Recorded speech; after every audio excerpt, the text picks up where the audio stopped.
Hello guys, welcome. Collective reading tayo ngayon. Tingnan natin kung anong energy ng person mo. Be open-minded po, hindi po halos lahat makaresonate.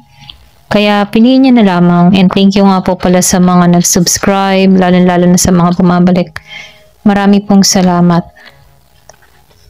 Give me the message for collective. Ano yung energy ng person mo? Give me the message for collective. Ano yung energy ng person mo?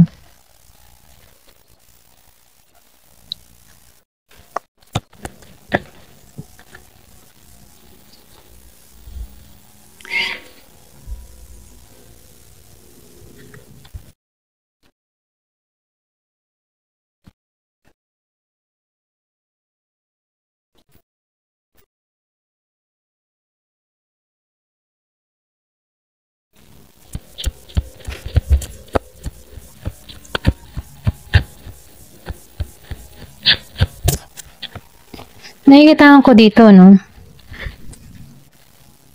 Itong tao mo, malakas din yung pakiramdam nito, no? So, nakikita ko dito,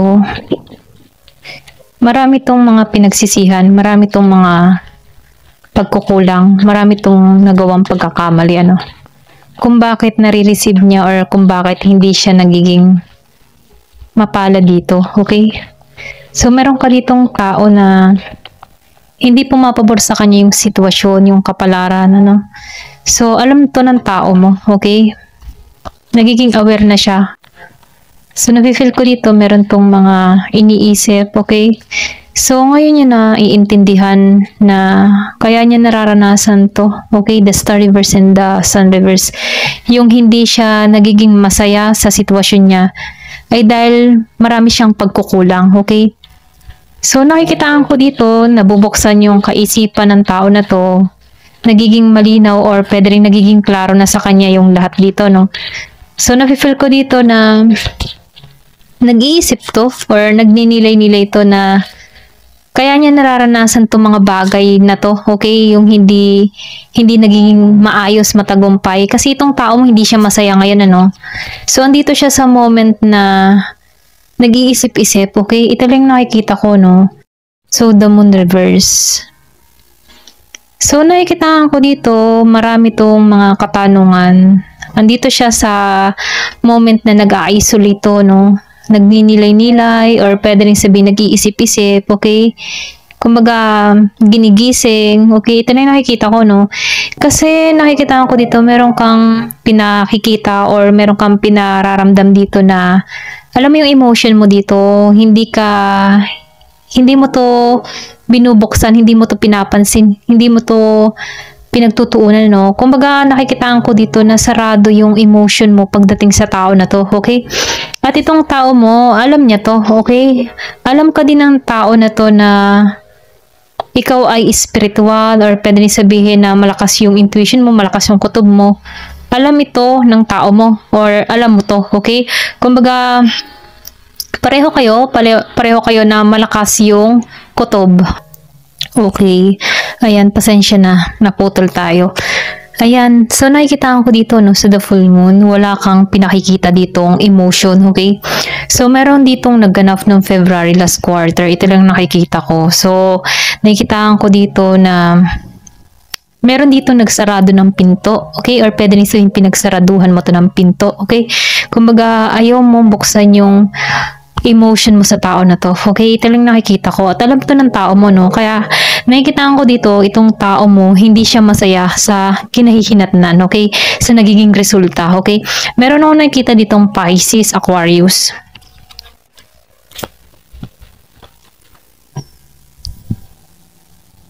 So, nafe-feel ko dito,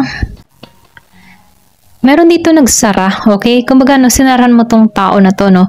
Pero ganun pa man, ano, nakikitaan ko dito na meron ditong magbubukas muli, okay? Or pwede rin sabihin na gusto nitong buksan muli yung emotion, ano. Meron dito magaganap nitong new moon, or pwede rin sabihin na meron tong mga pinaplano, no. Gusto nitong magbaka sakali muli, okay? Kasi dito, pinagsarahan mo to ng pintuan, ano. Pero dito sa new moon, nakikitaan ko dito, gusto nitong subukan kang muli, ano. So, nafe-feel ko dito, gusto nito na magkaroon ng panibago or i-revert yung connection, or sabihin natin na gusto nitong suyuin kang muli, okay? So, nafe-feel ko dito na sa'yo yung susi, pero nafe-feel ko dito gusto nitong sumugal muli sa'yo. Kasi, hindi na siya masaya eh.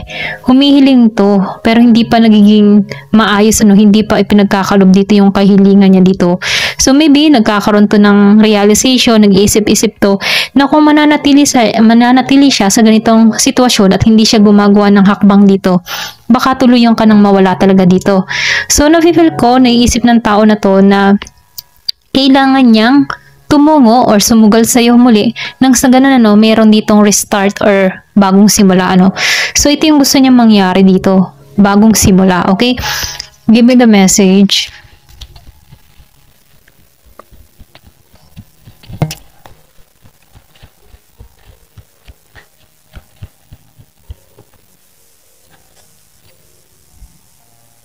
The Hangman Reverse. So, nafe-feel ko dito, no? Meron dito kikilos, ano? Kasi mahabang panahon na tong hindi ka kinakausap, mahabang panahon na meron kang silent treatment dito. At itong tao nito yung nangangamba sa ginagawa mo, okay? So, nafe-feel ko dito, itong tao mo, kikilos na to, okay? Ayaw na nitong nakahang, okay? Yung tipo na nahihirapan siya sa sitwasyon, nasasaktan siya dahil sa pagtitiis niya, no, dahil wala siyang ginagawang hakbang dito. So, nakikita ko dito, meron tong gagawin, okay? Meron na tong gagawing simula. New moon, okay? Pwede rin sabihin na meron tong gawin ngayong September, okay, or October. Ito lang nakikita ko, no? So, piliin niyo na lamang kasi nafe-feel ko dito, meron ditong kikilos sa'yo, okay? Dun sa iba, no, hindi halos lahat, kaya piliin niyo na lamang. Ito lang yung nakikita ko.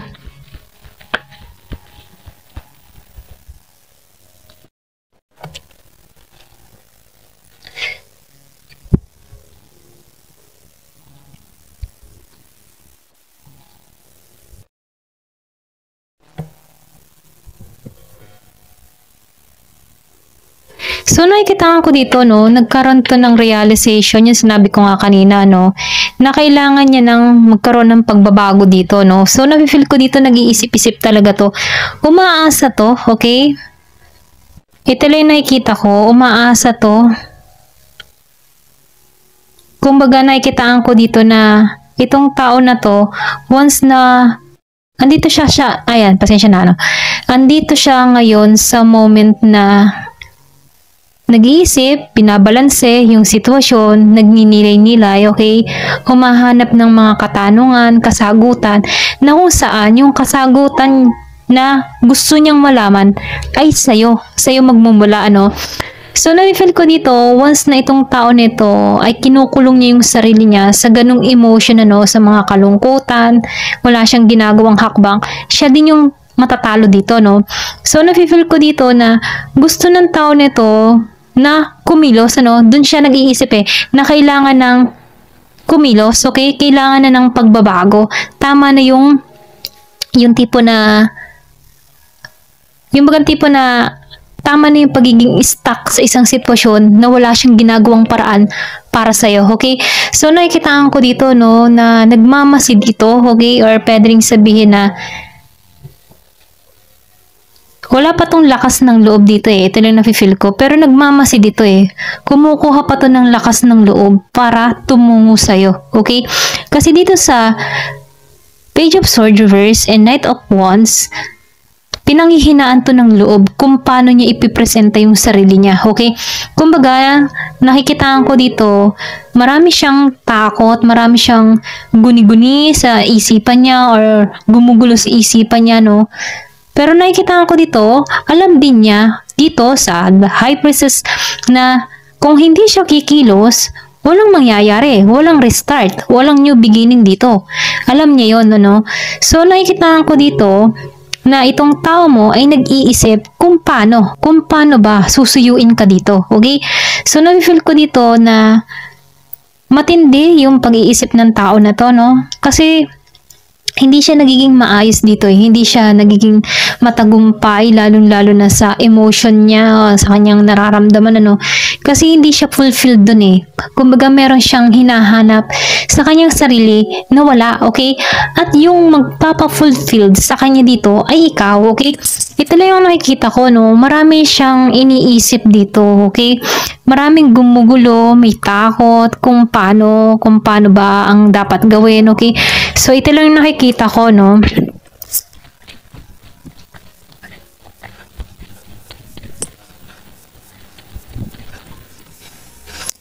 The world reverse.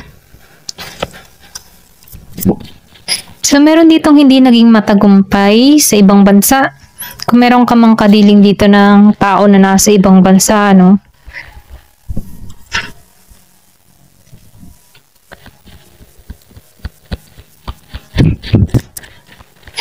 Hindi to masaya, ito lang nakikita ko.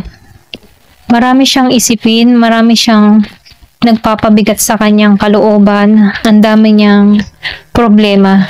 Kumbaga itong tao na ito, isip ng isip. Gusto niya na makasama ka, pero ang hirap, okay?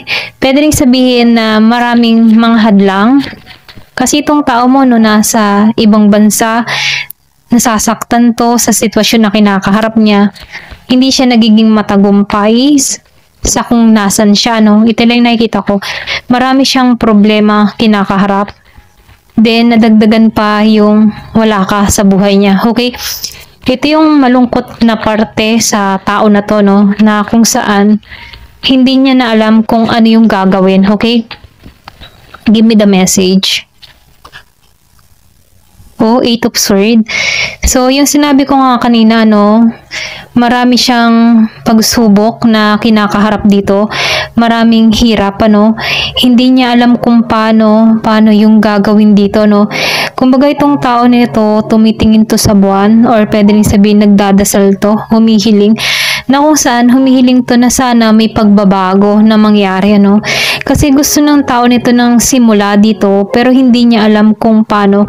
Kasi nakikitaan ko dito, pwede rin sabihin na maraming mga hadlang sa inyo, tulad ng pamilya, or pwede rin sabihin meron taong involved, okay? Na kung saan, kung bakit itong tao na to ay nabibigatan, ano? So, nakikitaan ko dito, ayaw din itong maging pasakit sa'yo, okay? Ayaw nito na maging pabigat sa'yo. Ito lang yung nakikita ko. Kaya itong tao na ito, mas pinipili nitong magnilay-nilay, manahimik, okay? So, ito lang yung nakikita ko, no? Yung iba sa inyo. So, nakikita ko ditong marami itong responsibilidad na kinakaharap kung bakit hindi siya kumikilos dito. Alam niya yung gagawin, alam niya na ikaw yung sa kanya, okay? Para sa kanya. Kaya lang, itong tao na ito, hindi siya makapag-offer sa'yo ng buong buo kasi meron ding humahati sa atensyon ng tao na to. Na kung saan, dun din siya nasasaktan, ano, kasi maybe ikaw, handa ka na talaga, pero siya, meron pumipigil, ano, meron pumipigil. Kaya itong tao nito, sobra yung sakripisyo na kinakaharap niya dito. Ito lang yung nakikita ko. So, marami tong isipin, maraming nararanasang pagsubok, okay? Or pwedeng sabihin, ano, isipin din ng tao nito na baka hindi mo siya tanggapin, okay? Ito lang yung nakikita ko, no? Kasi maraming responsibilidad. Okay? So, andito siya sa point na nag-iisip, nahihirapan, maraming hadlang, okay? Marami siyang iniisip. Marami siyang hinihiling dito. Yung iba sa inyo, meron kang tao na nakatingala sa buwan, okay? Nagdadasal, or pwede rin sabihin, humihiling sa buwan, ano? Ito lang yung nakikita ko kasi ang buwan ay dun niya na ipapahayag yung kanyang totoong nararamdaman, yung kanyang feminine side, ano, yung emotion niya, yung kanyang feelings, ano. So, nakikitaan ko dito, once na may problema tong tao nito, dun niya dinudulog, ano, dun niya binubuhos. Kasi, nafe-feel ko dito na wala siyang mapagsabihan ng kanyang mga nararamdaman. Ito lang yung nakikita ko, no. So, lumabas ang King of Stars. Pero ganun pa man nakikitaan ko dito na itong taong ito, nasasaktan man siya ngayon, pero may tagumpay na naghihintay dito. So, nakikitaan ko dito, kailangan lang to ng tiyaga, or pwede rin sabihin na sinusubok tong tao nito para ma-realize niya yung mga pagkakamaling nagawa niya, okay, in the past. Maybe dito niya napapagtanto na kailangan na ng pagbabago para sa kanyang sarili. So, nafe-feel ko dito meron tong mga gagawing hakbang, meron tong mga pinaplano, or pwede rin sabihin na bubuksan na yung kaisipan niya dito, kasi may paggising dito sa The High Priestess. Kumbaga, spiritual awakening na siya ngayon, okay? Ito lang yung nakikita ko. So, the devil. So, lumabas ang the devil, pero ganun pa man, itong tao mo meron talagang likas na obsession, or addiction, meron siyang likas na, alam mo yung tipo na imbis na maging matuwid, pulos kalokohan pa rin yung naiisip. Ito lang yung nakikita ko, para magtagumpay, nakakaisip to ng kalokohan, So, meron tong mga bisyo. Okay, ito lang yung nakikita ko. Six of Wands reverse. So, nakikita ko rin dito, hindi nito matanggalan yung bisyo niya, okay? Kung alam mo yung bisyo ng person mo, hirap siyang tanggalan to. Ito lang nakikita ko, hindi to makapagbigay ng offer sa'yo. Gusto ng tao nito magtagumpay kayo, pero meron siyang bisyo. Pero, pwede rin sabihin na once na nagkasama kayo ng tao nito, ay may posibilidad na gumawa pa rin to ng kanyang mga kalokohan, Ito lang nakikita ko. Kumbaga, nakikitaan ko dito na hindi pa rin, kumbaga pwede siyang bumalik muli sa ganung sitwasyon, ginigising, pag nakuha niya yung gusto, bumabalik muli sa ganung sitwasyon, bumabalik ulit sa kanyang mga gawain, hindi niya mabitawan. Ito lang nakikita ko, So, ikaw nakakaalam kung ano ba yung vision ng person mo. So, nakikita ko dito, may posibilidad na bumalik pa rin ito sa dati. Okay? Ayan, ito lang yung nafe-feel ko kasi likas na sa kanya yun, okay? Kung meron ka mang person dito na may addiction sa sex, addiction sa babae, mahilig mag-inom, ganyan, sigarilyo. Sa umpisa, pag nakuha ka ng tao nito or napagbigyan mo tong tao nito, syempre magpapakitang gilas to na okay, pero may posibilidad na bumalik muli siya sa ganung sitwasyon, kasi hinahanap na ng katawan, okay? So, nakikita ko dito, meron kang tao na mahirap siyang magdisiplina sa kanyang sarili, okay? Hindi siya disiplinado. Ayan. Ito yung humahatak sa tao nito kung bakit nagiging ganito yung takbo ng buhay niya. Ayan. Ito lang yung nakikita ko. May mga bisyo siya na pwedeng nahihirapan siyang tanggalan. So, lumabas ang Ten of Swords, So, nasa sa kanya din dito kung bakit siya nahihirapan. Kasi, maloko ito yung nakikita ko, So, yung kanyang mga nararanasan dito ay dahil sa kanyang kalukuhan din, kung bakit siya nahihirapan. Siyempre, yung mga ginagawa niya dito, kung ano man yung kanyang mga kalukuhang ginagawa, binabalikan din siya, So, nafe-feel ko dito, nagbabackfire din, So, nakikita ko dito yung lungkot. Gusto ko ng tao nito, pero once na naibigay mo na yung gusto mo sa tao nito, bumabalik muli siya. Kumbaga, nagiging kampante siya. Okay? Kumbaga, lumalaki agad yung ulo, So, ang nangyayari dito, kapag nakuha ka niya, okay, nakuha niya muli yung loob mo or naangkin ka muli ng tao nito, okay? So, kinabukasan, ganun ulit yung kanyang pag-uugali, hindi na siya natututo sa mga nagdaan. Ito lang na-feel ko kasi likas na sa kanya yun, okay? So, nakikitaan ko dito na pwedeng magkaroon ka pa rin dito ng pain sa tao na to, okay? Kumbaga, nakikitaan ko dito, pwedeng ito din yung nagiging sakit sa ulo mo, okay? Yung iba sa inyo, hindi halos lahat. Kasi, na-feel ko dito, hindi nito kayang ibigay ng 100% yung kanyang loyalty sa'yo, okay? Ito lang nakikita ko, Ayan. So, meron ditong Gemini, Aquarius, and Libra. Merong Aries, Leo, Sagittarius. May Aquarius, may Pisces. Okay? Meron dito na Virgo, Capricorn, and Taurus. Ayan. Ito lang yung nakikita ko dito. Ayan, hanggang dito na lamang po. Thank you for watching. Love and peace.